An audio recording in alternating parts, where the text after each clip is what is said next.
क्या हाल है साथियों। मैं विकास तोमर, आपके अपने trustworthy channel collective study for success पे आप लोग का बहुत बहुत स्वागत है। देखिए, डेली करंट अफेयर में 16 दिसंबर का करंट अफेयर हम लोग देखेंगे हिंदी इंग्लिश दोनों ही भाषाओं में। ठीक, हमारे टेलीग्राम का चैनल का लिंक जो है डिस्क्रिप्शन में दे रखा है, वहाँ जाके आप ज्वाइन जरूर कर लीजिएगा। सारे नोटिफिकेशन आपको मिलते हैं और हमारा ऑफिशियल नंबर जो है वो है 9650347272। इस पर आप लोग व्हाट्सएप कर सकते हैं। थोड़ा पेशेंस रखिए, ठीक है ना। ये जो है आप लोग को हम लोग 1-to-1 यहाँ पर फैसिलिटी दे रहे हैं कि भाई आप डिस्कशन कर सकते हो। थोड़ा पेशेंस रखना जरूरी है। ये बिल्कुल सेल्फिश मत हो जाए कि मुझे ही जवाब मिल जाए और किसी को ना मिले। तो सबके लिए हम लोग काम कर रहे हैं, आपस में काम कर रहे हैं, तो थोड़ा पेशेंस रखना पड़ेगा, ठीक है। देखिए, आज के हमारे जो टॉपिक्स हैं 16 दिसंबर के, प्रीलिम्स और मेंस में आ सकते हैं, यूपीएससी, यूपीपीएससी, बीपीएससी और अदर स्टेट पीसी एग्जामिनेशन में, वो ये वाले हैं, ठीक है। देखिए, कृषि और खाद्य प्रसंस्करण यानी कि फूड प्रोसेसिंग पर राष्ट्रीय शिखर सम्मेलन हुआ है। इंपॉर्टेंट है जीएस पेपर 3 से। आपका दिल्ली ये सीबीआई और सीवीसी इन दोनों के जो हेड हैं उनके जो टर्म है उसको एक्सटेंड करने के लिए कुछ विधेयक यहाँ पे लाए गए हैं, इसके बारे में जानेंगे। कश्मीर टाइगर्स ये क्यों न्यूज़ में आया, इसके बारे में देखेंगे। अभी काफ़ी अटैक हुए हैं तो उससे रिलेटेड है।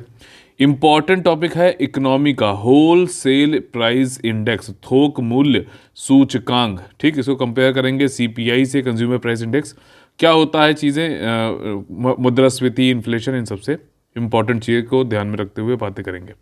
ठीक, विशेष श्रेणी के राज्य, बिहार ने फिर से बोला कि भैया हमको SC/ST की कैटेगरी दे दो। कोरियन वॉर, ये मैंने कई बार आप लोगों को बताया भी है कि टेक्निकली कोरियन वॉर अभी भी चल रहा था, लेकिन अभी जो साउथ कोरिया के जो प्रेसिडेंट है उन्होंने बोला कि फॉर्मल एंड हम लोग कर रहे हैं इस वॉर का। और ये प्रॉम्प्ट करेक्टिव एक्शन, ये बैंकों पे तो लागू था ही, अब आरबीआई ने इसको नॉन बैंकिंग फाइनेंशियल कंपनीज पे भी लागू करने की बात कर दी है। ठीक, और एक जो है संयुक्त राष्ट्र में एक मसौदा तैयार हो रहा था, क्लाइमेट चेंज और सिक्योरिटी संबंधित रेजोल्यूशन था। इस पे इंडिया ने क्या स्टैंड लिया है, ये चीज़ पूरी आपको डिटेल में बताई जाएगी। और 4 धाम राजमार्ग, ठीक, हाईवे जो है, 4 धाम क्या होते हैं, हाईवे से क्या संबंधित है, क्यों न्यूज़ में है, सारी चीज़ें विस्तार से देखेंगे। तो चलिए बिना किसी देरी के स्टार्ट कर लेते हैं। जनरल स्टडीज़ पेपर 3 में इकोनॉमी और एग्रीकल्चर के अंदर जो है आपका फूड प्रोसेसिंग का भी एक टॉपिक है। तो इसमें अभी क्या हो रहा है कि एक शिखर सम्मेलन हो रहा है राष्ट्रीय लेवल पे, किस पर, एग्रो और फ्रूट प्रोसेसिंग में। अब पहले चीज़ तो यही समझ लेते हैं भैया कि प्रसंस्करण है क्या। देखिए, जैसे कि टमाटर होता है, ठीक, टमाटर में आप कुछ प्रोसेसिंग कर दीजिए, यानी उसमें कुछ वैल्यू एडिशन कर दीजिए, या फिर उसके नेचर में कुछ चेंज कर दीजिए। रॉ टमाटर है तो मान लीजिए उससे आपने टमाटो प्यूरी बना ली, टमाटो चटनी बना ली, टमाटो केचप बना लिया, तो ये एक तरीके का फूड प्रोसेसिंग हुई और उसका जो है नेचर आपने चेंज कर दिया, कुछ वैल्यू एडिशन किया, तो इसको बोलते हैं फूड प्रोसेसिंग या फिर कृषि प्रसंस्करण, कुछ इसमें वैल्यू एडिशन करना, इसको बोलते हैं। अब इसी पर जो है पूरा राष्ट्रीय शिखर सम्मेलन हो रहा है। ठीक, और ये कहाँ पर हो रहा है, ये हो रहा है गुजरात में। 3 दिन का है, 14 से 16 दिसंबर में हो रहा है। और यहाँ पर मोदी जी जो है प्राइम मिनिस्टर हमारे, इसमें अपना वीडियो कॉन्फ्रेंसिंग के थ्रू फार्मर्स को संबोधित करेंगे। ठीक, आनंद गुजरात में ये जो है चालू हो, मतलब आयोजित किया जा रहा है। कई सारे फार्मर्स जो है यहाँ पर रहेंगे, 5,000 से ज़्यादा, और कई सारे जो है इनको इंफॉर्मेशन टेक्नोलॉजी के जरिए भी जोड़ा जाएगा। जैसे सेंट्रल इंस्टीट्यूट ऑफ ICAR के अंतर्गत लाइव जुड़ेंगे, कृषि विज्ञान केंद्र से लाइव जुड़ेंगे, आत्मा मतलब एग्रीकल्चर टेक्नोलॉजी मैनेजमेंट एजेंसी से भी ये लोग जो है फार्मर्स जुड़ सकेंगे। मेन फोकस जो यहाँ पर होगा कृषि संबंधित, वो होगा नेचुरल फार्मिंग पे, यानी कि प्राकृतिक खेती पे। अब प्राकृतिक खेती का मतलब जो है ऐसा नहीं है कि बिल्कुल पेस्टिसाइड और ये बिल्कुल इसको ख़त्म कर दिया जाएगा, लेकिन बहुत ही ज़्यादा इसको कम कर दिया जाएगा। इसी को नाम बोलते हैं जीरो बजट नेचुरल फार्मिंग। देखिए, इसको अगर मैं तोड़ के समझाऊं इस पूरी लाइन को, तो क्या है, प्राकृतिक रूप से हमें फार्मिंग करनी है, यानी कि जो कीटनाशक है, जो उर्वरक है, ये सब जो केमिकल वाली चीज़ें हैं, हम बाहर से कम खरीदें। ठीक, पर्यावरण पे ज़्यादा जो है हम निर्भर रहें। और जीरो बजट ये है कि भाई साहब बहुत जब कम खरीदोगे तो पैसा कम लगेगा, तो पैसा बहुत कम लगे इनपुट में, और प्राकृतिक रूप से फार्मिंग को ही जीरो बजट नेचुरल फार्मिंग कहते हैं आसान भाषा में। ठीक, तो यहाँ पे देखिए बोल रहा है शून्य बजट प्राकृतिक खेती खरीदे गए इनपुट पर किसानों की निर्भरता को कम करने के लिए एक आशाजनक उपकरण है। मतलब मिनिमाइज करता है जो भी उपकरण डालने वो सारे, और ज़्यादातर जो चीज़ें हैं जो प्राकृतिक रूप से मिल सकती हैं उन्हीं पर निर्भर रहे। ठीक, जैसे कि देसी काऊ, उसका गोबर, उसका यूरिन, ठीक, इन सब को यूज़ करते हुए हम नेसेसरी जो न्यूट्रिएंट्स मृदा को चाहिए, सॉइल को चाहिए, वो सब प्रोवाइड करते हुए अपना जो है खेती कर सकते हैं। और ये भी देखा गया है कि जैसे कि क्या होता है, खेत को आप जोत के मतलब उसमें जुताई करके आप जो है ऊपर से जो है जो पत्ते उत्ते होते हैं उनको ऊपर से ढक दो, तो इसको मल्चिंग कहते हैं, ठीक। या फिर किसी द्रव्य जो है मास से यानी कि बायोमास से जो है आप इसको ढक दो, तो क्या होता है कि इसमें से जो मॉइस्चर होता है ज़मीन से, सॉइल से, वो नहीं उड़ता नहीं है, और ये मॉइस्चर जो बना रहता है और सॉइल भी ज़्यादा न्यूट्रिशियस रहती है। तो इसकी वजह से क्या है कि पूरे साल आपको अच्छी फसल मिलती है, और पहले साल में ही अगर आप इसको अडॉप्ट करो तो भी अच्छी फसल मिल जाएगी। ज़्यादातर अगर आपने सुना हो तो ऑर्गेनिक जो खेती होती है उससे लोग इसलिए भागते हैं क्योंकि वो केमिकल यूज़ कर रहे हैं, पेस्टिसाइड काफ़ी ज़्यादा, ठीक, और फर्टिलाइज़र। अब क्या होता है, एकदम से अगर आप ऑर्गेनिक खेती में जाओगे तो जो प्रोडक्शन है, जो उत्पादकता है, बहुत ही कम हो जाता है, ठीक। लेकिन यहाँ पर ये कह रहे हैं कि नहीं, अगर आप शुरुआत से ये मल्चिंग और ये सब जो पारंपरिक टेक्निक्स हैं हमारी कृषि की, अगर इसको करोगे तो पहले साल से ही प्रोडक्टिविटी, उत्पादकता तो है जो है वो बढ़ी हुई ही मिलती है। जीरो बजट नेचुरल फार्मिंग, मुझे लगता है कि अब आपको काफ़ी जो है आसानी से समझ आ गया होगा। अब हम जैसे कि हमेशा करते हैं, यहाँ पर भी करेंगे interlinking. Zero budget natural farming तो आपको समझ में आ गया। अब जीरो बजटिंग क्या होता है? जीरो बजटिंग आपका गवर्नमेंट बजटिंग जो हर साल बजट आता है उसका एक पार्ट है। इसका मतलब ये होता है कि मान लीजिए किसी एक स्कीम के लिए, ठीक, किसी एक स्कीम के लिए या फिर किसी भी निर्दिष्ट चीज़ के लिए, स्पेसिफाइड चीज़ के लिए मान लीजिए कुछ पैसा दिया गया 100 रुपये, ठीक। तो 100 रुपये देने के बाद जब अगला बजट आएगा तो मान लीजिए इसमें 80 रुपये बचे और 20 रुपये बच गए, तो यहाँ पर इसको 20 रुपये को जीरो कर दिया जाएगा, ठीक। आपने यूटिलाइज नहीं किया तो ये नहीं कि 20 रुपये अगले साल कैरी ओवर हो जाए, वो नहीं होगा, बल्कि यहाँ पर जो है 80 रुपये लग गए, और फिर से ये देखते हुए कि जो पिछली बार हमने 100 रुपये दिए थे उसमें 80 रुपये यूज हुए, और वो कितना यूज हुए ढंग से, उनका आउटपुट कुछ आया है, आउटकम कुछ आया है, या सिंपली बस खाली पैसा खर्चा हो गया, कोई भी उसमें से आउटकम या आउटपुट नहीं आया। तो ये है कि आपको जो भी कैरी फॉरवर्ड नहीं होता है पैसा, दूसरा आउटकम देखते हुए फिर से नए सिरे से अगले साल अगर उसमें कितना पैसा देना है, क्या नहीं देना है, आउटकम को, आउटपुट को देखते हुए हम पैसा आवंटित करते हैं बजट में। इसको जीरो बजटिंग बोलते हैं। इकोनॉमी का भी एक वैल्यू एडिशन आपका मैंने यहाँ पे करा दिया, ध्यान रहेगा। जीरो बजट नेचुरल फार्मिंग और जीरो बजटिंग गवर्नमेंट बजट में।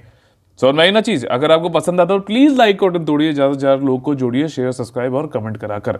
अगला जो हमारा टॉपिक है वो है पॉलिटी और गवर्नेंस है, जीएस पेपर 2। देखो ऐसा है, Delhi special police establishment amendment bill 2021 parliament ने पास कर दिया। इसी तरीके का दूसरा जो हमारा टॉपिक है, चलिए यहीं पे देख लेते हैं। पार्लियामेंट ने ये वाला बिल पास कर दिया है, पास किया है, अमेंडमेंट कुछ कर रहे हैं। ये बिल आपको जो सीबीआई होती है, सेंट्रल ब्यूरो ऑफ इन्वेस्टिगेशन, उसको जो है उसका आधार है ये वाला एक्ट, ठीक। ये एक्ट आपका 1946 में आया था, Delhi special police establishment act. इसमें कुछ संशोधन किया गया, पार्लियामेंट से भी पास कराया गया, लेकिन उससे पहले अध्यादेश यानी ऑर्डिनेंस लाया गया था इसके रिगार्ड में, ठीक। और ऑर्डिनेंस और अभी का बिल जो है वो दोनों किससे संबंधित है कि जो डायरेक्टर हैं सीबीआई के, उनका जो टेन्योर है, ठीक, जो टर्म है वो फिक्स्ड है कि मिनिमम, अब ध्यान से समझना, मिनिमम 2 साल रहेगा, ठीक। ये चीज इस एक्ट में लिखा हुआ है, इसीलिए पहले अध्यादेश लाया गया था कि इसके टेन्योर को चेंज किया जाए कुछ चीजें, और अभी बिल पार्लियामेंट से पास हो गया तो अमेंडमेंट एक्ट बन जाएगा जैसे ही प्रेसिडेंट का जो है यहाँ पे एसेंट मिलेगा, ठीक। तो यहां पर इस एक्ट में ये तो लिखा हुआ था कि मिनिमम 2 साल रहेगा डायरेक्टर ऑफ सीबीआई का टेन्योर, लेकिन कितना मैक्सिमम हो सकता है इसके बारे में कोई जानकारी नहीं, ठीक, कुछ पता भी नहीं। तो यहां पर गवर्नमेंट ने चेंज ये किया है कि भैया ये बोला है कि 2 साल तो रहेगा ही मिनिमम, लेकिन हम संशोधन करके ये चेंज ला रहे हैं कि 5 साल मैक्सिमम हो सकता है टेन्योर, और किसी एक सीबीआई के डायरेक्टर का, और एक जैसे 2 साल के हो गया टेन्योर तो एक साल करके ही एक्सटेंड कर सकते हैं। तो ये 2+3, तो ऐसा नहीं कि 3 साल एक साथ बढ़ा दिया, एक साल करके, 1 साल खत्म हो फिर दूसरा, फिर एक करके ही जो है इसको बढ़ा के मैक्सिमम 5 साल तक का टेन्योर रह सकता है।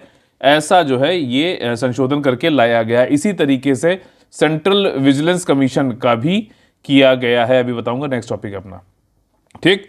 तो ये चीज़ में करी गई है। नीड ऑफ द बिल वही चीज़ है कि बाकी कंट्रीज में भी अगर आप देखो तो जो भी प्रीमियर इन्वेस्टिगेशन एजेंसी होती है तो उनका टेन्योर 6 से 10 साल का होता है। हमारे जो एक्ट में उसमें कुछ खाली मिनिमम के बारे में है, लेकिन उसके बाद क्या होगा ये सब कुछ पता ही नहीं है। और हम इस तरीके से टेन्योर डिफाइन करके हम इस संस्था को और ज़्यादा लोकतांत्रिक और संस्थागत बनाने की दृष्टि से किया जा रहा है संशोधन। और अब जो है 1 साल एक्सटेंड कर करके मैक्सिमम 5 साल तक का हो सकता है। इसी से रिलेटेड सेंट्रल विजिलेंस कमीशन, अब इसमें भी जो हेड होते हैं इसके सेंट्रल विजिलेंस जो कमिश्नर होते हैं, ठीक, उनके टेन्योर के लिए भी जो 2003 का ये एक्ट है आपका, इसमें टेन्योर के बारे में भी इसमें बिल्कुल क्लैरिटीज नहीं दे रखा था। तो अध्यादेश पहले लाया गया था आर्टिकल नंबर 123 के अंतर्गत। अब इसको हटाकर अब पार्लियामेंट से एक लॉ पास कराया जा रहा है, जिसके अंतर्गत अब ये जो सेंट्रल विजिलेंस कमिश्नर हैं इनका टेन्योर क्या रहेगा, इसको जो है हम डिफाइन कर देंगे। ऐसा इस अमेंडमेंट एक्ट में बिल में लाया गया है। अच्छा देखिए, सेंट्रल विजिलेंस कमीशन का काम क्या होता है, ध्यान से समझना। एक एक्ट है प्रिवेंशन ऑफ करप्शन एक्ट, ठीक, भ्रष्टाचार निवारण अधिनियम 1988 का एक्ट है। इसके अंतर्गत मान लीजिए किसी ने ऑफेंस किया, किसी ने शिकायत करी कि करप्शन हुआ है, उस करप्शन की जांच करने के लिए सेंट्रल विजिलेंस कमीशन को बनाया जाता है। तो ये जो है आपका इस एक्ट के अंतर्गत सेंट्रल विजिलेंस कमीशन बनाया जाता है कि वो इंक्वायरी जांच वाच करेगा। लेकिन जो शिकायत है, जो कंप्लेंट है करप्शन संबंधित, तो वो इस एक्ट के अंतर्गत हो रही है, ठीक। तो ये चीज समझ में आ गई। अब इसमें अभी जो है मिनिमम 2 इयर्स की बात करी गई है टेन्योर की, लेकिन भैया उसके बाद क्या, तो यहां पर भी सेम चीज करी गई है कि मैक्सिमम 5 साल और ये 2 साल मिनिमम टेन्योर के बाद में एक साल करते हुए एक बार में 1 ही साल का एक्सटेंड करते हुए मैक्सिमम 5 साल तक का जो डायरेक्टर है उनकी टेन्योर हो सकती है, ठीक। और जो भी डायरेक्टर होते हैं वो अपॉइंट किए जाते हैं सेंट्रल गवर्नमेंट के द्वारा। वो भी एक कमिटी होती है, जिस कमिटी में आपके जो है विजिलेंस कमिश्नर हो गए, सेक्रेटरीज होते हैं, इनकी रिकमेंडेशन पे फिर आपका डायरेक्टर चुने जाते हैं और उनका टेन्योर कितना क्या रहेगा अब इस संशोधन वाले एक्ट से बता दिया गया है, ठीक। तो ये दोनों चीज़ें जरूर याद रखिएगा, 2 साल मिनिमम प्लस 111 और मैक्सिमम जो है 5 साल तक का रहेगा। सीबीआई और सीवीसी की बात करी गई यहाँ पर, ठीक है। अगला जो हमारा टॉपिक है जनरल स्टडीज पेपर 3 से डिफेंस एंड सिक्योरिटी इशू से। देखिए, कश्मीर टाइगर्स, अभी जम्मू एंड कश्मीर ने की जो पुलिस है उसने कहा है कि अभी 13 दिसंबर को श्रीनगर में पुलिस बस पर अटैक हुआ, जिसमें कि 3 जवान जो है शहीद हो गए और 11 लोग इंजर्ड हो गए। ये काफ़ी बड़ा अटैक था। इस अटैक को जो है किसने किया, ये आपका कश्मीर टाइगर्स ने किया है। ये एक मिलिटेंट आउटफिट है, यानी कि आपका जो है कम जाना हुआ आतंकवादी संगठन है, ठीक। और ये जब से जम्मू कश्मीर में 370 को हटाया गया है 2019 अगस्त से, तब के बाद सबसे बड़ा अटैक है और ये कश्मीर टाइगर्स ने किया है, ठीक। ऐसा ये यहाँ पे बताया गया। अब जो नेम है ये कश्मीर टाइगर का इस साल 2021 में जनवरी में सबसे पहले आया था, जिसमें कि ये माना जाता है कि ये जैश ए मोहम्मद का एक तरीके से कि छाया समूह बताया गया इसे, ठीक। शैडो ग्रुप बताया गया किसका, जैश ए मोहम्मद का कश्मीर टाइगर। जनवरी में पहली बार नाम आया था। फिर उसके बाद जो है इसने एक जून में एक ग्रेनेड से हमला किया था साउथ कश्मीर में, तो तब भी इसका नाम आया था। तो ये चीज़ें हैं। अब यहाँ पर कुछ और भी संगठन हैं। जम्मू एंड कश्मीर पुलिस ने टाइम टू टाइम बताया कि कश्मीर टाइगर्स ने सबसे बड़ा जो अभी हुआ है 13 दिसंबर को वाला, और भी कुछ संगठन है जिनका नाम यहाँ से ध्यान से सुनिएगा, इसमें आखिरी में एक बात इंपॉर्टेंट है, जैसे कि एटलीस्ट 2 ऑफ देम।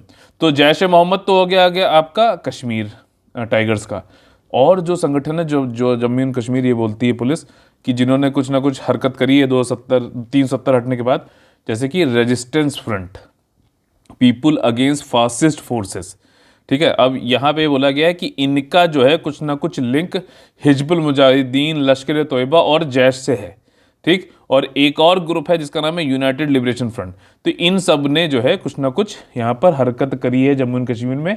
आतंकवादी संगठन जो है ये लोग सपोर्ट करते हैं, ये उनकी शैडो ग्रुप है। अब देखो यहाँ पे जम्मू एंड कश्मीर ने एक चीज़ ये बोली है कि यहाँ पे एक चेंज देखा गया है। चेंज ये देखा गया है कि जो इनका नाम है, ठीक, वैसे क्या नाम है, जैश ए मोहम्मद, हिजबुल मुजाहिदीन, लश्कर तोयबा, ये सब कहीं ना कहीं एक धर्म से जो है इसको रिलेट करते हैं। लेकिन अब जो नए नाम आ रहे हैं जैसे resistance front, people against fascist forces, United liberation front या फिर कश्मीर टाइगर्स, तो ये थोड़े से धर्मनिरपेक्ष या फिर सेकुलर इन नेचर है, समझ में आ रहा है? तो ये चीज़ अभी बताई गई है कि ये चेंज कर रहे हैं नेचर अपना नॉमेनक्लेचर में, ताकि मतलब धर्म की जगह सेकुलर जो है फ्रंट बना के, और फिर भी काम तो वही करेंगे आतंकवादी वाला, बस मुखौटा जो है बदल रहे हैं। ठीक, अगला जो हमारा टॉपिक है इकोनॉमी से काफी ज्यादा इंपॉर्टेंट है। इन्फ्लेशन काफी हॉट टॉपिक रहता है यूपीएससी और स्टेट पीसी एग्जामिनेशन में, जिसमें कि क्वेश्चन पूछा ही जाता है। और वैसे ही पॉलिटिकल स्फीयर में भी मुद्रास्फीति या फिर महंगाई काफी भयंकर जो है टॉपिक रहता है। अब यहां पर देखिए, थोक मूल्य सूचकांक, दो तरीके के जो है आपका ये सूचकांक है। एक होता है थोक वाला यानी कि होलसेल प्राइस इंडेक्स, और दूसरा होता है कंज्यूमर प्राइस इंडेक्स। ठीक, ध्यान समझिएगा, दोनों का डिफरेंस बता रहा हूं। थोक वाले में होलसेल प्राइस इंडेक्स में सिर्फ गुड्स होते हैं, बहुत ध्यान समझिएगा। लेकिन उपभोक्ता के लेवल पे, मतलब कि सब कुछ टैक्स लगने के बाद, ट्रांसपोर्टेशन होने के बाद, ठीक, इन सब चीज़ों के बाद जब उपभोक्ता के पास पहुंचता है कोई सामान, तो जो गुड्स पहुंचते हैं, जो सर्विसेज पहुंचती हैं, तो उसका क्या प्राइस होगा, वो कंज्यूमर प्राइस इंडेक्स के अंतर्गत आता है। ठीक, यहां पर सिर्फ गुड्स हैं होलसेल प्राइस इंडेक्स में, लेकिन कंज्यूमर प्राइस इंडेक्स में गुड्स के साथ में सर्विसेज भी हैं। ठीक, होलसेल प्राइस इंडेक्स जो है सरकार की नीति में नहीं आता है कि ये जो है आपका, या फिर आरबीआई की नीति में नहीं आता है कि महंगाई को कम करना या ज़्यादा करना है, लेकिन कंज्यूमर प्राइस इंडेक्स एक तरीके की नीति में आता है। 2 से 6% के बीच में इसको रखने की कोशिश आरबीआई करता है। ठीक, तो पॉलिसी टूल आपका सीपीआई तो है, होलसेल नहीं है।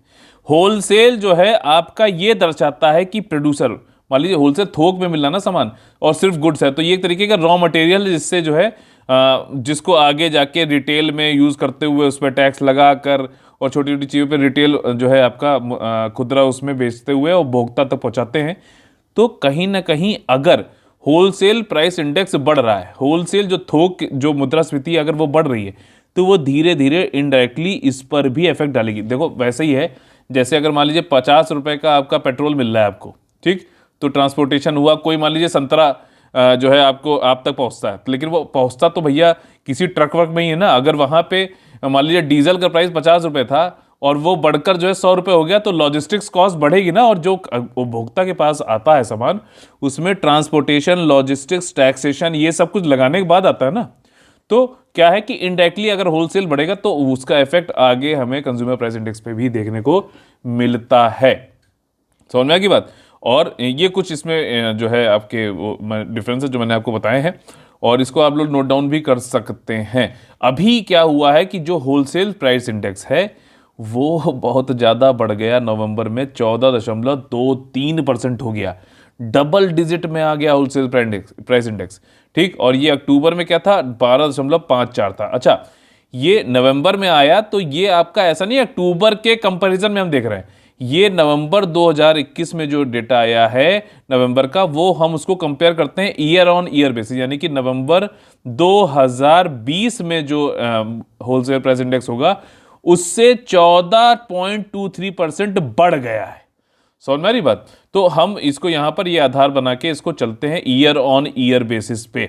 ठीक है, तो ये चीज यहां पे कंपेयर करके बताई जा रही है। और जो आपका पूरा होलसेल प्राइस इंडेक्स निकाला जाता है, ये रिलीज करता है डेटा कौन, ये ministry of commerce and industry इसको रिलीज करता है। अच्छा बताइए, कंज्यूमर प्राइस इंडेक्स कौन रिलीज करता है? थोड़ा सा डिफरेंस है इसलिए पूछ रहा हूँ। कॉमर्स मिनिस्ट्री जो है ये होलसेल प्राइस इंडेक्स निकालती है, लेकिन कंज्यूमर प्राइस इंडेक्स कौन निकालता है, ये आपको कमेंट करके बताना है। ठीक, और ये अभी तक का हाईएस्ट होलसेल प्राइस इन्फ्लेशन है। देखिए बेस ईयर होता है आपका, ठीक, जो भी गुड्स लिए गए हैं, ठीक, जो भी गुड्स लिए गए हैं उसको हम कंपेयर करते हैं 2011-12 के जो है इन्फ्लेशन से। ठीक है ना, वो मतलब समझ लो एक तरीके का माइलस्टोन है। मान लीजिए आपको जाना है तमिलनाडु, ठीक है, या फिर मान लीजिए आपको जाना है आसाम, तो आप जो है आपने ये बता दिया कि हम जगह नापेंगे दिल्ली से कितना दूर है तमिलनाडु, आसाम से कितना दूर है तमिलनाडु। वैसे ही होलसेल प्राइस की जो सीरीज जो गुड्स इसमें रखे गए, ठीक, तो हमने कहा कि 2011-12 में जो प्राइसिंग था उसके कंपैरिजन, मान लीजिए कोई चीज़ 100 रुपए की थी, ठीक, वो आज जो है 106 रुपए की, तो ये कहा जाएगा 6% का यहाँ पे इंक्रीज हो गया। तो ये होता है बेस ईयर। ध्यान रखना, होलसेल प्राइस इंडेक्स का कितना है बेस ईयर, 2011-12 है, लेकिन सीपीआई का ये नहीं है। सीपीआई का कितना है कंफर्म करके बताइए आप लोग, कमेंट जरूर करिए, ठीक है ना, जरूर करिए। थोड़ा सा अभी आसपास का ही है, ये मैं थोड़ा आपको हिंट कर दे रहा हूं। और जो ये होलसेल प्राइस इंडेक्स बढ़ा है, ज़्यादातर क्यों बढ़ा है?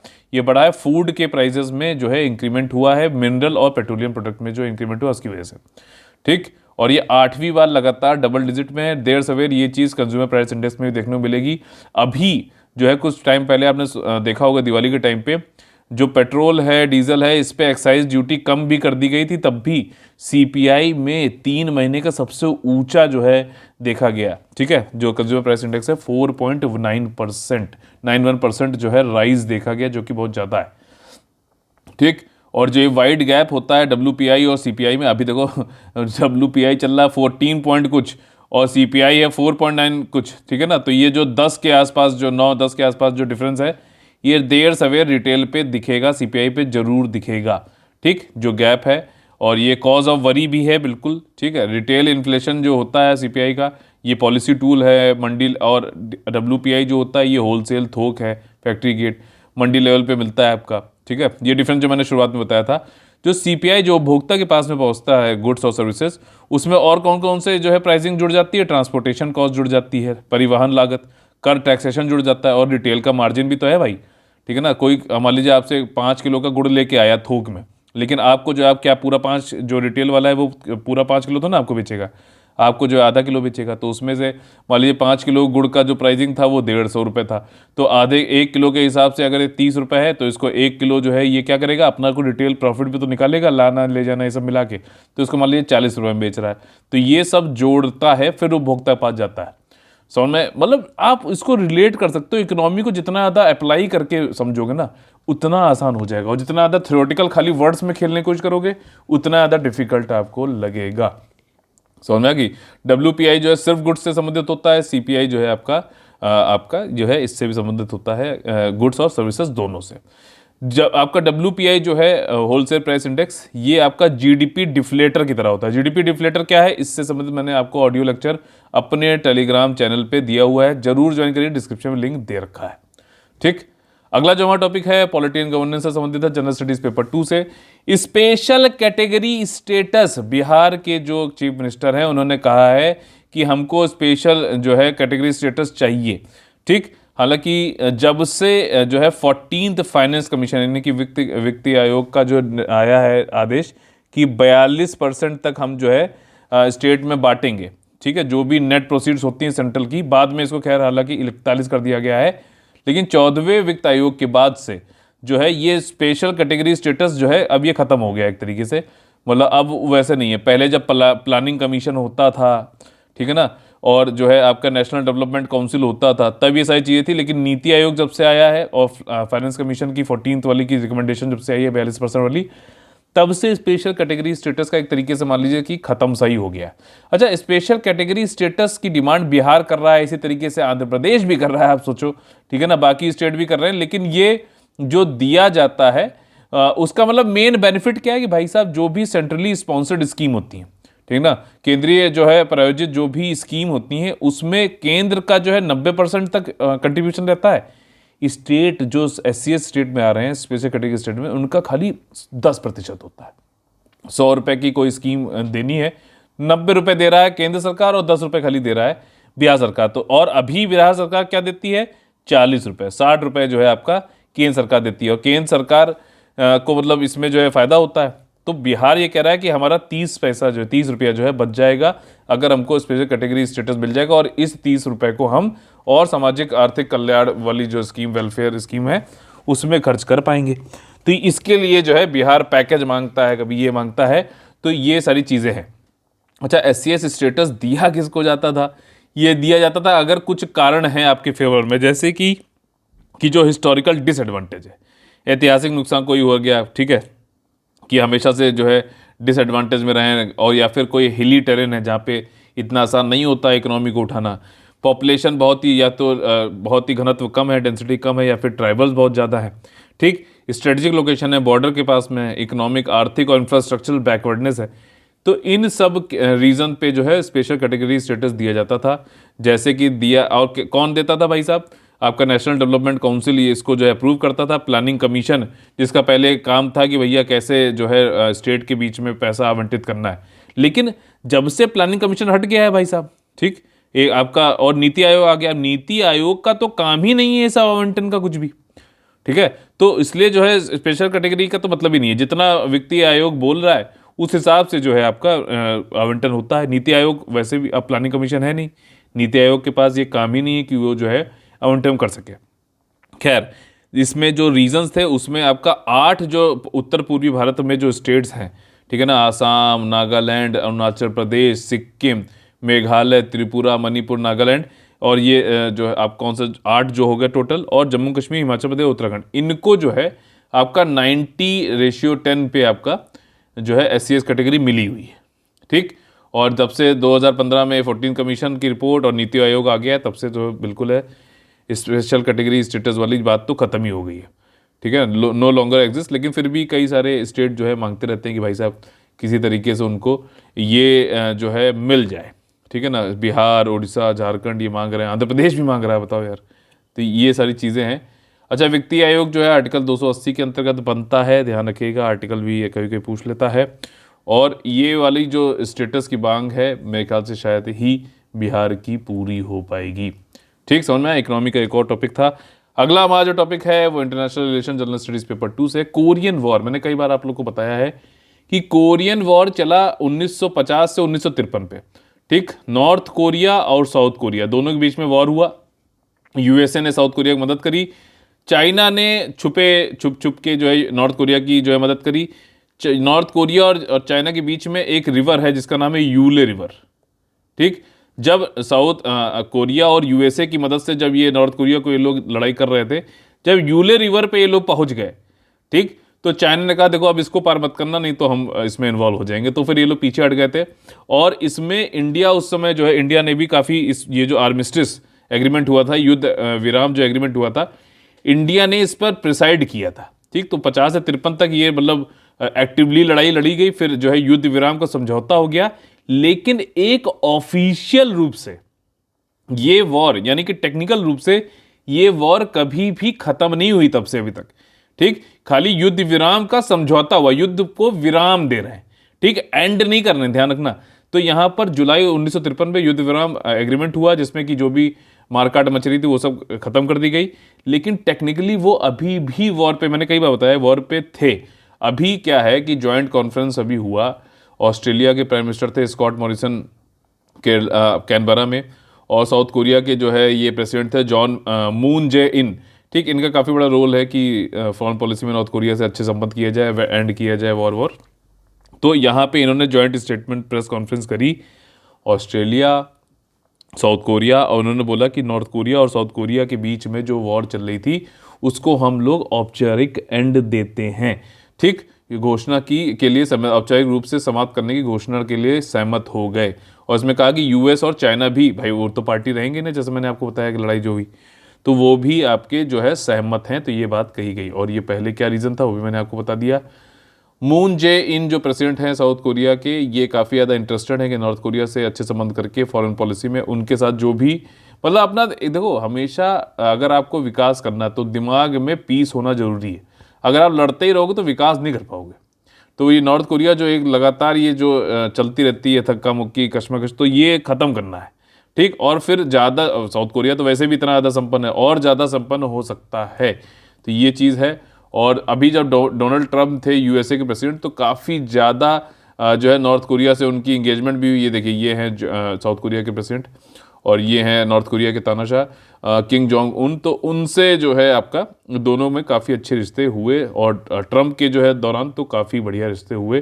ट्रंप ने प्रेसिडेंट यूएसए और नॉर्थ कोरिया के कोई भी लीडर की पहली मुलाकात थी यूएसए के लीडर के साथ में, जो कि सिंगापुर में हुई थी जून 2018 में, ठीक। औपचारिक एंड जो है वॉर की बात यहाँ पे करी गई है। हमारा अगला जो टॉपिक है जनरल स्टडीज पेपर 3 के इकोनॉमी संबंधित। देखो इकोनॉमी बहुत ज़्यादा इंपॉर्टेंट है।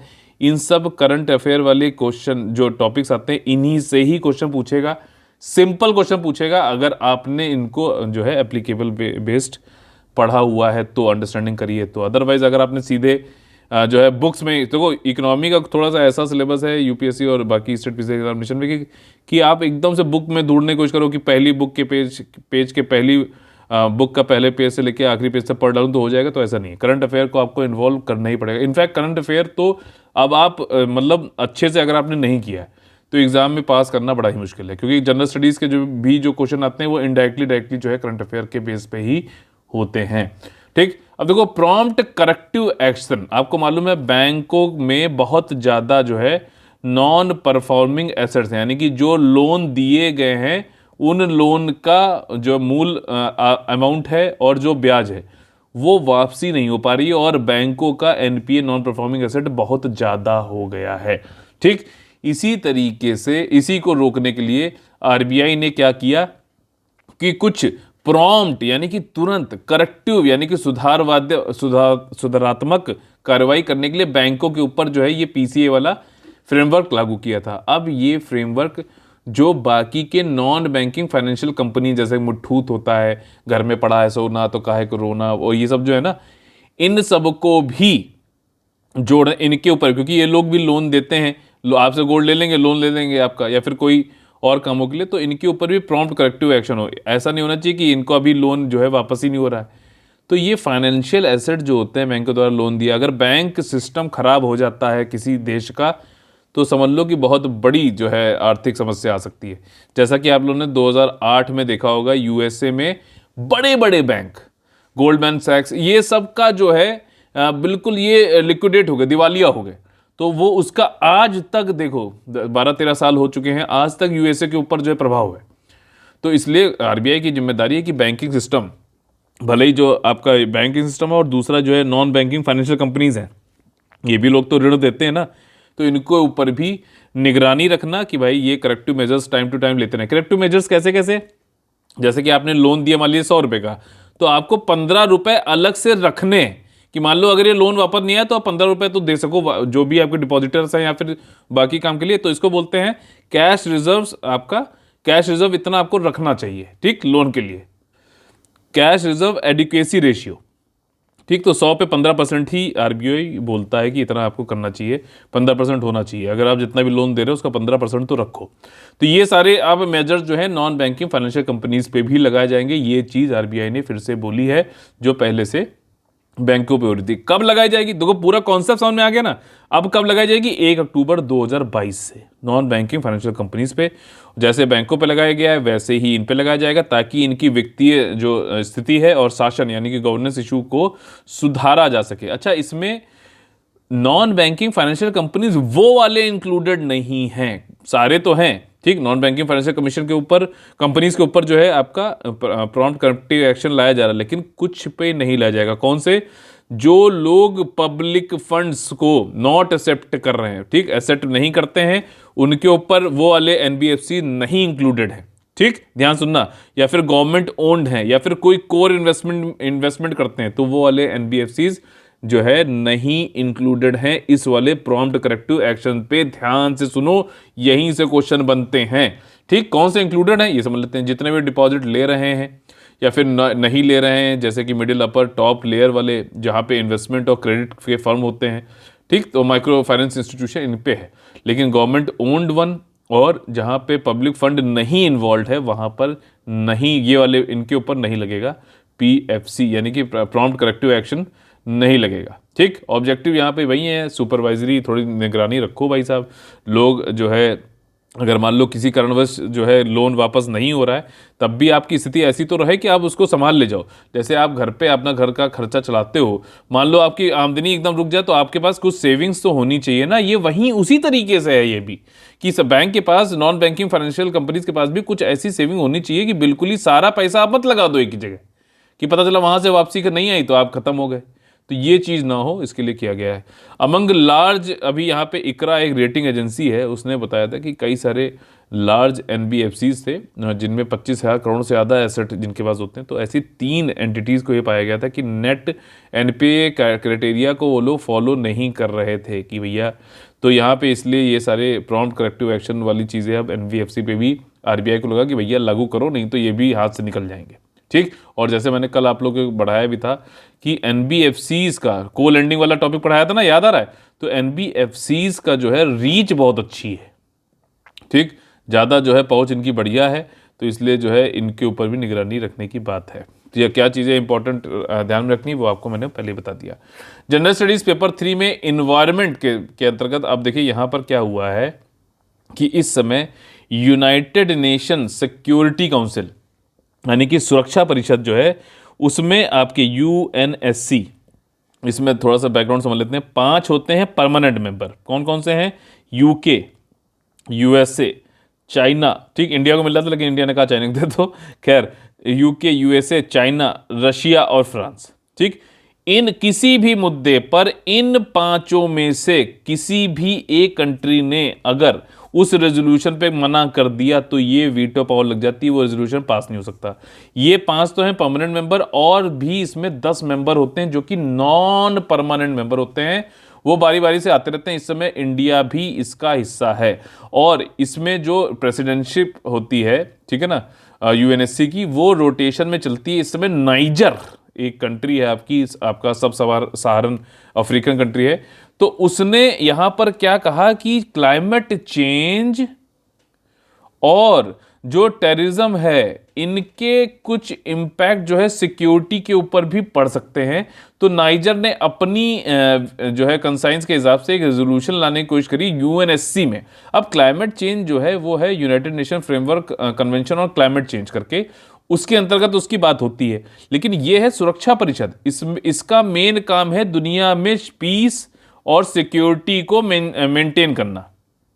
तो नाइजर ने अपने हिसाब से एक ये कहा कि हम सिक्योरिटी को कितना हिला सकता है क्लाइमेट चेंज और टेररिज्म, तो इससे संबंधित एक रेजोल्यूशन लेके आया और उस पे हुई वोटिंग। तो उस पे वोटिंग पे इंडिया ने इसके अगेंस्ट वोट किया। समझ में आई बात? अगेंस्ट वोट किया और कहा कि ऐसा है, ये क्लाइमेट चेंज की जो भी चीज़ें हैं इनको यूएनएफसीसीसी में, जो अभी जैसे ग्लासगो में हुआ था कॉन्फ्रेंस ऑफ पार्टी 26 में, या फिर पेरिस क्लाइमेट डील है, तो उसके हिसाब से ही वहीं पे करने दो। आप उसको यूएनएससी में लाकर, आप सुरक्षा परिषद में लाकर जो भी जिम्मेदारियां हैं विकसित देशों की, उनको जो है बाईपास मत करो, उनको जो है मतलब ऐसा ना हो कि वहां से ध्यान हट जाए, तो यहां पे मत करो चीजें। यूएनएससी में जो चीजें क्लाइमेट चेंज की वो आपकी United nation framework convention on climate change पे ही, उसी फोरम पे ही होगा। जो भी कलेक्टिव एक्शन लेना वहीं पे ही होगा। इंडिया ने वोट अगेंस्ट में किया, ठीक, अच्छी बात है, लेकिन रशिया ने भी कर दिया। अब रशिया चूंकि परमानेंट 5 मेंबर्स में से, तो ये हो गया वीटो लग गया और ये रेजोल्यूशन पास नहीं हो पाया। अगर आप वैसे देखो तो इसमें 12 जो है आपकी 15 में से 12 कंट्रीज ने इसका फेवर किया था। भाई यूएसए वैसे तो चाहते ही है सुरक्षा परिषद में आ जाए, तो यूएनएफसी जो क्लाइमेट चेंज वाली जहां बात होती है यूएनएफसीसीसी के अंतर्गत, तो वहां पे इनको $100 बिलियन ये सारी चीज़ें नहीं देनी पड़ेंगी। तो इसलिए 12 यूएनएससी मेंबर्स ने, और चाइना ने तो एब्सटेन कर दिया, ना वोट हाँ किया ना किया, लेकिन इंडिया और रशिया ने कर दिया, तो ये वीटो पावर लग गई और रेजोल्यूशन पास नहीं हो पाया। इस रेजोल्यूशन को आयरलैंड और नाइजर लेके आए थे। नाइजर ने भाई साहब वही बोला था कि हम इसको लेके इसलिए आए ताकि इंटरनेशनल पीस और सिक्योरिटी बनी रहे, और सिक्योरिटी का जो संदर्भ है टेररिज्म और क्लाइमेट चेंज से किस तरीके से बिगड़ सकता है, उस चीज़ को हम लोगों ने यहाँ पर इस रेजोल्यूशन के अंतर्गत लाने की कोशिश करी थी। बात समझ में आ रही है ना, कितना लंबा खेल होता है ये सब बड़े ये डिप्लोमेसी में, उन सब में, ठीक। तो ये सारी चीज़ें हैं, टेररिज्म और सिक्योरिटी या क्लाइमेट चेंज से क्या कंसेप्ट है, क्या चेंजेस हो सकते हैं, नाइजर की ये बात कर रहा था। हालांकि इंडिया के जो परमानेंट रिप्रेजेंटेटिव हैं, एम्बेसडर हैं यूएन के, जिनका नाम है टीएस त्रिमूर्ति, उन्होंने कहा है कि देखो यार, क्लाइमेट चेंज वाली बातें, सीओपी क्लाइमेट चेंज उसी में रहने दो, इस वाली प्रोग्रेस जो वहाँ पे बनी है सीओपी, उसको यहाँ पे अंडरमाइन मत करो, ठीक। और जहाँ तक क्लाइमेट जस्टिस और क्लाइमेट एक्शन की बात है, यूएनएससी में वो बात नहीं होगी, वो बात होगी United nation framework convention on climate change में ही, ठीक। ये चीज़ यहाँ पर हमारे त्रिमूर्ति जी जो है उन्होंने बोला है। अब आपको ये चीज़ समझने की ज़रूरत है यहाँ पे, क्लाइमेट जस्टिस का मतलब समझ रहे हो, जलवायु न्याय, इस पे अलग से क्वेश्चन आ सकता है कि what do you mean by climate justice. आज का क्वेश्चन आप लिख सकते हैं, what do you mean by climate justice and what are the practical solutions for its betterment, ठीक है ना। तो इस तरीके से आप लोग जो है इसको आज यहाँ पे अटेम्प्ट कर सकते हो। हमारा जो अगला टॉपिक है वो है जनरल स्टडीज पेपर 1-3 से ज्योग्राफी, कल्चर और इंफ्रास्ट्रक्चर संबंधित है। 4 धाम हाईवे, अब ये हाईवे बनाया जा रहा है उत्तराखंड में, ठीक। उत्तराखंड में हाईवे बनाया जा रहा है, तो कई लोगों ने और बना कौन रहा है? मिनिस्ट्री ऑफ डिफेंस बना रही है, जो आपका हाईवे बना रही है इसको। तो जरूरी है इसको बनाना, क्यों? क्योंकि चाइना के बॉर्डर लगता है उत्तराखंड में, और इन हाईवे से हमारी जो ट्रूप्स की मूवमेंट है वो तेजी से जा सकती है। ठीक, हाईवे कौन कौन से? ऋषिकेश टू माना, ऋषिकेश टू गंगोत्री और टनकपुर टू पिथौरागढ़। ठीक है, इससे जो है हम इजीली पहुंच सकते हैं बॉर्डर पे, और चाइना के जो ट्रूप्स हैं उनको रोक सकते हैं।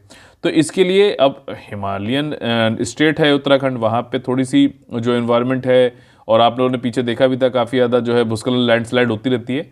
तो भाई सुप्रीम कोर्ट तक केस पहुंच गया कि भैया ये रोड वोड बना रहे हैं, डायनामाइट और ये सब लगाते हैं, रोड वोड तोड़ते हैं, तो इससे जो इकोसिस्टम है माउंटेन का वो बिगड़ता है। तो यहाँ पर केस गया सुप्रीम कोर्ट तक, और सुप्रीम कोर्ट ने यहाँ पर ये कहा है कि नहीं नहीं भाई, जरूरी है, हमें बनाना पड़ेगा चाइना बॉर्डर तक पहुँचना, जल्दी इस ट्रूप को पहुँचाने के लिए ये वाले जो हाईवे हैं, चार धाम हाईवे, इंपॉर्टेंट हैं। और इस रोड को जो है 2 लेन कर दिया जाएगा। ठीक, एक आपका बीच में ये इस तरीके का बनेगा जिसको बोलते हैं double lane with paved shoulders. ठीक है ना, पेव्ड शोल्डर्स ऐसे करके है, तो ये डबल लेन हो गया, मतलब यहाँ पर एक दो ऐसे गाड़ियाँ जा सकती। तो इसके लिए आपको बढ़ाना पड़ेगा। अभी तक ये बात हो रही थी कि सिर्फ जो है आपका 5.5 ही मीटर रखो, 5.5 मीटर में सिर्फ इतनी होती रोड। ठीक, अब इसको आपका DLPS सिस्टम में कर रहे हैं, तो अब ये इतनी रोड हो गई।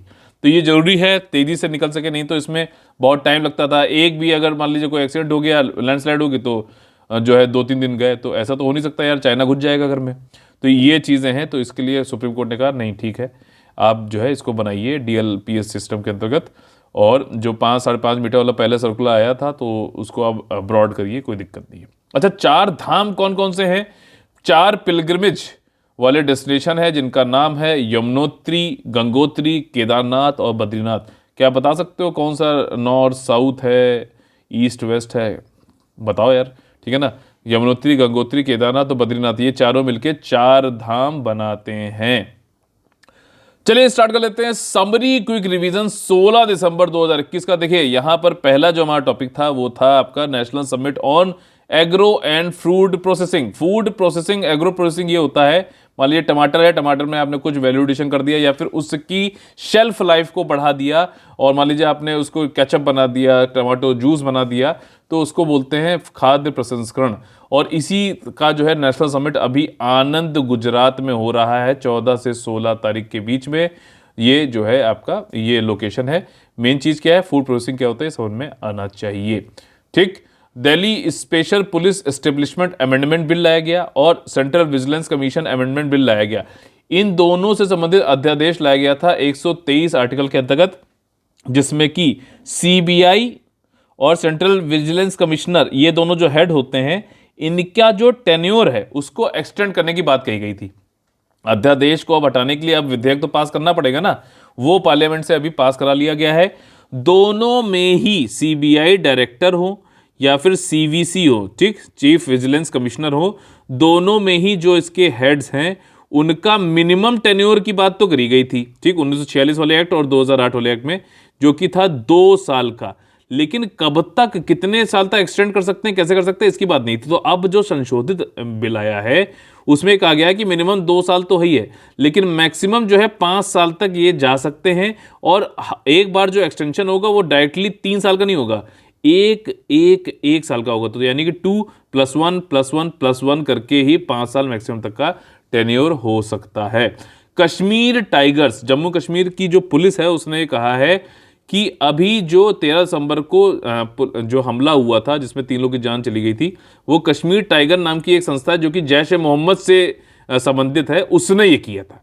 और जो जम्मू कश्मीर की पुलिस है उसने कहा है कि कई सारी जो संस्थाएं हैं, ठीक, जैसे कि जैश-ए-मोहम्मद हो गया, ठीक, लश्कर-ए-तोयबा हो गया, हिजबुल मुजाहिदीन हो गया, इसमें कुछ ना कुछ जो है धार्मिक जो है एनोटेशन पता चलता है, कनोटेशन पता चलता है।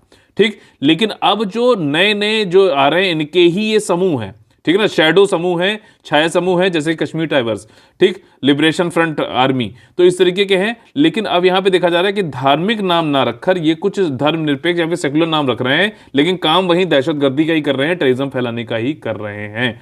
ठीक, wholesale price index, ministry of commerce इसको निकालती है। होलसेल प्राइस इंडेक्स आपका थोक में है, ठीक है ना। मान लीजिए आपको जो है कोई सब्जी बनानी है, ठीक है, तो आप मान लीजिए आपको आटा है, तो आटा आपको आटा आपको मिलता है घर पे, उपभोक्ता जो सीपीआई जिसमें जोड़ा जाता है, लेकिन वो बनता तो गेहूं से है। ठीक, तो गेहूं जो है आपका होलसेल प्राइस इंडेक्स के अंतर्गत मिलेगा। अब उसमें वैल्यू एडिशन करो, ट्रांसपोर्टेशन करो, टैक्सेशन लगाओ, रिटेल का अपना जो है कुछ आप कुछ उसको बढ़ा के भी रखोगे, वो सब आता है उपभोक्ता के लेवल पे, तो वो होता है कंज्यूमर प्राइस इंडेक्स। तो ये इन दोनों के बीच में डिफरेंस मैं बता रहा हूँ। कंज्यूमर प्राइस इंडेक्स जो है इसमें गुड्स और सर्विसेज दोनों होते हैं, लेकिन होलसेल प्राइस इंडेक्स में सिर्फ और सिर्फ गुड्स होते हैं। ठीक, होलसेल प्राइस इंडेक्स को मिनिस्ट्री ऑफ कॉमर्स जो है निकालती है, लेकिन सीपीआई को मिनिस्ट्री ऑफ कॉमर्स नहीं निकालती। कौन सी निकालती है जो बताइए। होलसेल प्राइस इंडेक्स का जो बेस ईयर है वो 2011-12 है, सीपीआई का क्या है कमेंट करके बताइए। ठीक, होलसेल प्राइस इंडेक्स का एक तरीके से मान लीजिए ये जो भी होता है ये पॉलिसी टूल नहीं माना जाता है, लेकिन सीपीआई आपको मालूम होगा कि आरबीआई जो है हमेशा ये चाहता है कि मुद्रास्फीति या फिर इन्फ्लेशन या फिर जो महंगाई है उसको 2 से 6% के बीच में रखने की कोशिश करता है। ठीक, तो लेकिन यहां पर होलसेल प्राइस इंडेक्स में कोई भी ऐसी वो नहीं है, तो पॉलिसी टूल की तरीके से यूज किया जाता है सीपीआई को, लेकिन होलसेल प्राइस इंडेक्स को नहीं किया जाता है। लेकिन इसके बावजूद भी अगर होलसेल प्राइस इंडेक्स बढ़ रहा है या फिर घट रहा है, तो आने वाले टाइम में ये देखा जाता है कि होलसेल से भाई जो थोक का है वो आएगा तो खुदरा में जरूर ना, रिटेल के उसमें, तो इसका इंपैक्ट जो है सीपीआई पे जरूर से जरूर पड़ता है। अभी न्यूज में होलसेल प्राइस इंडेक्स ये इसलिए है क्योंकि अभी ये हो गया 14%, जो कि बहुत ज्यादा है, और 8वीं बार लगातार जो है ये आपका डबल डिजिट में रहा है। सीपीआई भी 4.9% करीबन अभी था, जो कि बहुत ज्यादा, जबकि अभी नवंबर में दिवाली के टाइम पे जो फ्यूल है उस पर कट भी करी गई थी एक्साइज ड्यूटी, फिर भी। तो अगर ये बढ़ रहा है तो आने वाले दिनों में इन्फ्लेशन सीपीआई जो उपभोक्ता के लेवल पे है वो भी बढ़ेगा ही बढ़ेगा। तो ठीक है, समझ में आया कि नहीं से आया कि पूरी सारी चीजें, तो इसको ध्यान रखिएगा। स्पेशल कैटेगरी स्टेटस जो है बिहार मांग रहा है कि उसको दे दो, हालांकि मिलेगा नहीं। स्पेशल कैटेगरी स्टेटस का मेन फायदा ये होता है कि जो सेंट्रली स्पॉन्सर्ड स्कीम्स होती हैं, जो केंद्रीय प्रायोजित जो योजनाएं होती हैं, उसमें स्टेट्स का कंट्रीब्यूशन सिर्फ 10 हो जाता है, केंद्र सरकार 90 देती है। नॉर्मली अगर जो कोई स्टेट है तो उसमें उसका कंट्रीब्यूशन रहता है इसमें 40, तो 30% का, मतलब 30 का एक तरीके से सीधा सीधा फायदा इसमें यहाँ पर होता है। तो बिहार को के पास स्पेशल कैटेगरी स्टेटस नहीं है, वो ये चाहता है। स्पेशल कैटेगरी स्टेटस जो है प्लानिंग कमीशन के हटने के बाद, नेशनल डेवलपमेंट काउंसिल के हटने के बाद से ये जो है एक तरीके से, और 14वीं जो वित्तीय आयोग की जो ये रिकमेंडेशन आई थी, तो उसके बाद से एक तरीके से खत्म सा हो गया है। और अभी जो है नीति आयोग जो काम करता है प्लानिंग कमीशन के हटने के बाद, तो ये कोई आवंटन में काम दखल अंदाजी नहीं करता है। ठीक, वो फाइनेंस कमीशन जिस हिसाब से रिकमेंडेशन देता है उस हिसाब से होता है। तो अभी भी फिलहाल कई लोग, बिहार हो गया, झारखंड हो गया, ये लोग मांग रहे हैं, बट अब ये जब से नीति आयोग आ गया तब से इतना ये बिल्कुल खत्म सी हो गई ये चीज़। ठीक, तो मेन चीज़ यही है कि जो है थोड़ा सा राजस्व बचता है। और ये स्पेशल कैटेगरी स्टेट्स दिया किसे जाता था, मान लीजिए जनघनत्व कम है, जनसंख्या कम है, कुछ बॉर्डर एरियाज में स्ट्रेटेजिक लोकेशन है, ठीक, या फिर जो है आपका बैकवर्डनेस रही है, आपका हिस्टोरिकली आपका साथ जो है ठीक वो नहीं रहा है, मतलब विकास आपके यहाँ नहीं हो पाया, तो इसके लिए दिया था। तो 8 जो नॉर्थ ईस्ट के स्टेट्स हैं, जम्मू एंड कश्मीर, हिमाचल प्रदेश, ठीक, ये कुछ स्टेट्स हैं जिनमें स्पेशल कैटेगरी स्टेटस मिला हुआ है। कोरियन वॉर के लिए जो है, कोरियन वॉर किसके बीच में है, साउथ कोरिया और नॉर्थ कोरिया। मैंने आप लोग कई बार बताया है कि इनके बीच में वॉर हुआ था 1950 से लेकर 53 के बीच में। 53 में क्या हुआ, युद्ध विराम का एक एग्रीमेंट हुआ, आर्मिस्टिस एग्रीमेंट हुआ। आपका पीठासीन अधिकारी उसमें कौन थे, पीठासीन किसने मतलब अध्यक्षता करी थी, इंडिया नहीं करी थी उसमें, ठीक, लेकिन युद्ध विराम हुआ था, युद्ध को खत्म नहीं किया गया था, तो टेक्निकली वो लोग एट वॉर थे अभी तक। लेकिन अभी जो साउथ कोरिया के जो प्रेसिडेंट हैं उन्होंने कहा है कि औपचारिक रूप से हम युद्ध की जो है समाप्ति की घोषणा करते हैं, और इस पे जो है यूएसए और चाइना भी जो है, और ऑस्ट्रेलिया भी इसमें अपनी वो समर्थन दे रहा है। ठीक, तो ये चाहिए अभी है कि टेक्निकली अब इसको ख़त्म किया जा रहा है।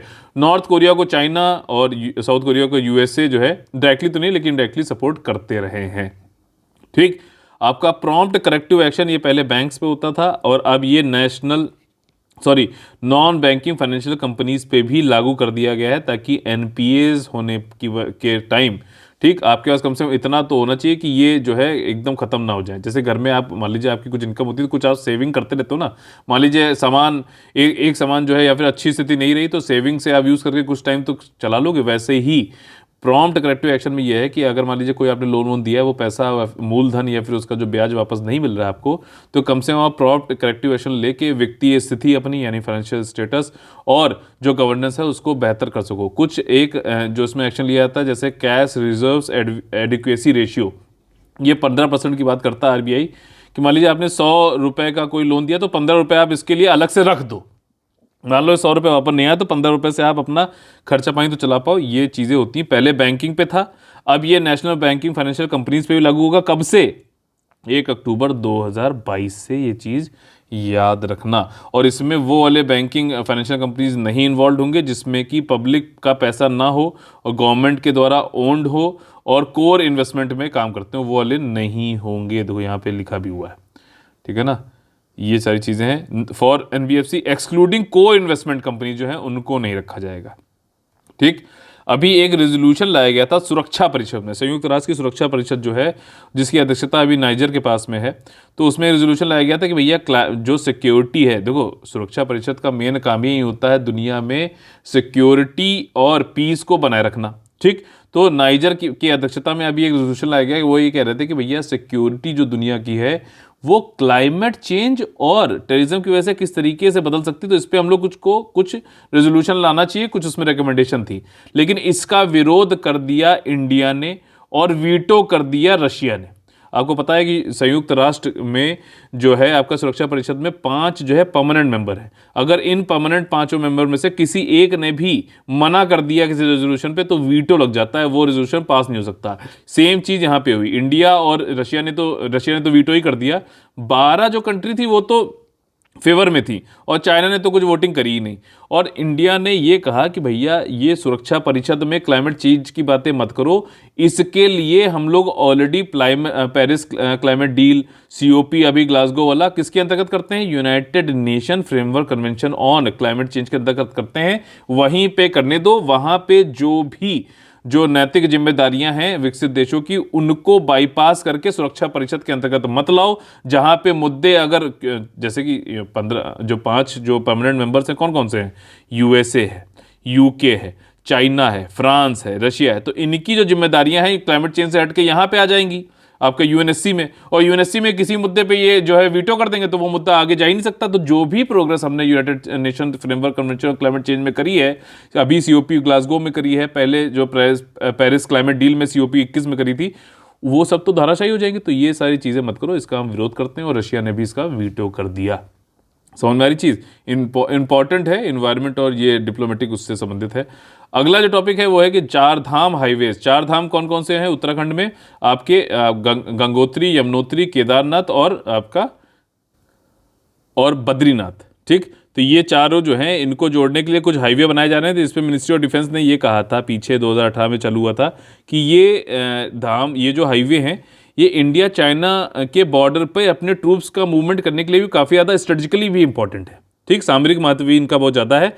तो इन हाईवे को हम 5.5 मीटर से बढ़ाकर एक्सटेंड करना चाहते हैं और जो है डबल लेन एक ही साइड में, यानी कि जो है टोटली ये बीच का डिवाइडर हो गया, तो इधर ये मतलब उसको एक्सटेंड करना चाहते हैं। तो इसके खिलाफ जो है, क्योंकि हिमालयन इकोसिस्टम में काफ़ी उत्तराखंड में पहले भी आप लोगों ने देखा है कि भूस्खलन और ये सब बहुत ज़्यादा होता है लैंडस्लाइड में, तो इसके लिए जो है सुप्रीम कोर्ट लोग चले गए। तो सुप्रीम कोर्ट ने भी अब ये कह दिया कि नहीं भाई, 4 धाम हाईवेज जो है ये एक्सटेंड करना जो है इंपॉर्टेंट है इंडिया चाइना बॉर्डर पे ट्रूप्स का मूवमेंट करने के लिए। तो इसमें मिनिस्ट्री ऑफ डिफेंस को काफ़ी राहत मिली है। 4 धाम कौन कौन से हैं, बद्रीनाथ, केदारनाथ आपका और यमुनोत्री और Gangotri. North east south west कौन कौन से हैं, जरा कमेंट करके जरूर बताइए, ठीक। देखो कहाँ पहुँच गया, 14.23% पहुँच गया आपका इन्फ्लेशन, ठीक है। और ये प्रोड्यूसर किट का प्राइस भी एक तरीके से दर्शाता है।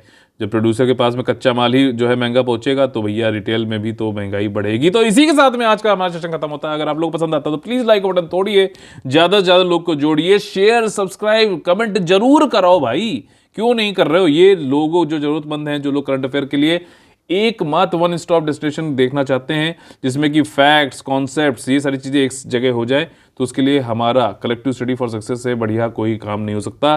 करंट अफेयर के लिए पूरी जानकारी और साथ ही साथ फुल सपोर्ट है। टेलीग्राम चैनल आप लोग ज्वाइन करेंगे तो वहाँ पे आप लोग डिस्कशन, डाउट और सारी चीज़ें पूछ भी सकते हैं। और वहाँ पे जो है पर्सनल गाइडेंस आप लोग को दिया जाता है। फिर भी कोई डाउट रहता है तो आप लोग व्हाट्सएप, हमारा ऑफिशियल नंबर है 9650347272 पे कॉल कर सकते हैं। तो चलिए कल फिर से मुलाकात होगी सुबह 6 बजे, तब तक के लिए आप लोग से लेते हैं अलविदा। जय हिंद, जय Bharat, all the very best है, वंदे वंदे मातरम।